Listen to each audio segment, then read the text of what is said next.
മുത്തോ ഏ ആ ആ നിങ്ങളെപ്പാ വന്നേ? ഞാൻ കണ്ടില്ലല്ലോ. അതെങ്ങനെയാടോ നല്ല ഉറക്കല്ലേ ഇഞ്ഞി? ഇവിടെ ഒരു കള്ളം വന്നാൽ അറിയാ ഈ അടുക്കളയിൽ എന്തെന്നാ കാട്ടിച്ചു ഇഞ്ഞി എന്തെങ്കിലും ഒരു പണിയും എടുത്തുകൂടാ. ഞാൻ പോയാലും കിടന്ന് ഉറങ്ങിയായിരിക്കും അല്ലേ? പണിയെടുക്കാൻ കഴിയൂലാഞ്ഞിട്ടല്ല പ്രജീഷേട്ടാ, ഭയങ്കര നടുവേനയും വയറുവേനയും തലചുറ്റലെല്ലാം ആയിരുന്നു. അടുക്കളയിൽ നിൽക്കാനാവുന്നില്ല. ആ ക്ഷീണത്താ ഞാനിവിടെ ഒന്ന് വന്ന് കടന്നേരം ഒന്ന് ഉറങ്ങിപ്പോയി. ഞാൻ ഇപ്പം അതെല്ലാം എടുത്ത് വെച്ചോളാം. എനിക്ക് മാത്രമല്ല ഈ ക്ഷീണവും കാര്യങ്ങളുള്ളൂ. ഞാനല്ല എൻ്റെ അമ്മയല്ല ഈ പറഞ്ഞ ഇഞ്ച പ്രായം കഴിഞ്ഞിട്ട് ഞാൻ വന്നിട്ടുണ്ട്. അമ്മ ഒന്ന് ഇങ്ങനെ കാണിക്കുന്നത് കിടക്കുന്നു ഞാൻ കണ്ടിട്ടില്ല. നീ എന്തേലും കാണിക്കും, എടുത്തു വെക്കേണ്ട എന്തെങ്കിലും ചെയ്യും. എനിക്ക് എന്നോട് പറയാനാവില്ല.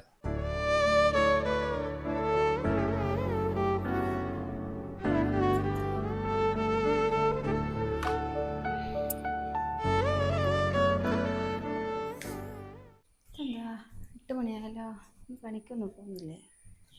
എണീക്കാത്ത പ്രജീഷേട്ടാ, നിങ്ങൾ എന്തായാലും പണിക്ക് പോകുന്നില്ല? ഞാൻ ഇന്ന് പോകുന്നില്ല. എനിക്ക് നല്ല ഭയങ്കര വയറുവേദന. ആ എന്താ പെട്ടെന്ന് വയറുവേദന?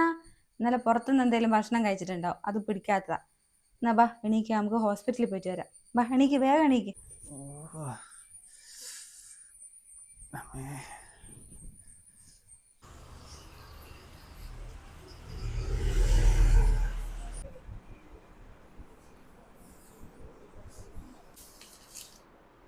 വാ ഇരിക്കും.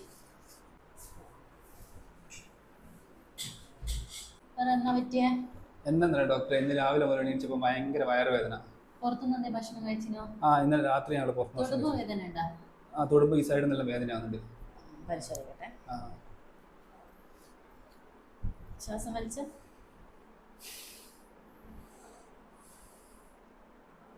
പുറത്തുനിന്ന് ഫുഡ് കഴിച്ചതിന്റെ ഇൻഫെക്ഷൻ ആയിരിക്കും.